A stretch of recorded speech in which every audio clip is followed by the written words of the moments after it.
Өнөөдөр засгийн газрын хэрэгжүүлэгч агентлаг Бие тамирын спортын газрын удирдлагууд Японы мэрэгжлийн сумо бүхийн башаа төрүүлсэн бүхэд олгодог Монгол Улсын ерөнхий сайдын нэрэмжит цомын батламжийг гадаад харилцааны яамны Аз номхон далайн орнуудын 3 дугаар нарийн бичгийн даргад албан ёсоор хүлээлт өглөө.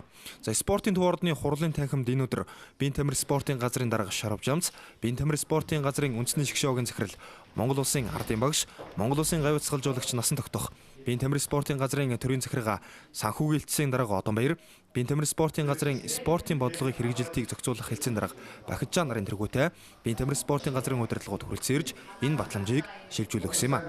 Монгол Улсын ерөнхий сайдын нэрэмжит цомыг уран бүтээлч Эрдэнэ Бэлэг бүтээсэн бөгөөд 2003 онд засгийн газрын 181-р тогтоолоор мэрэгжлийн сумо төрүүлсэн бүхэд олгохоор тогтсон байдаг.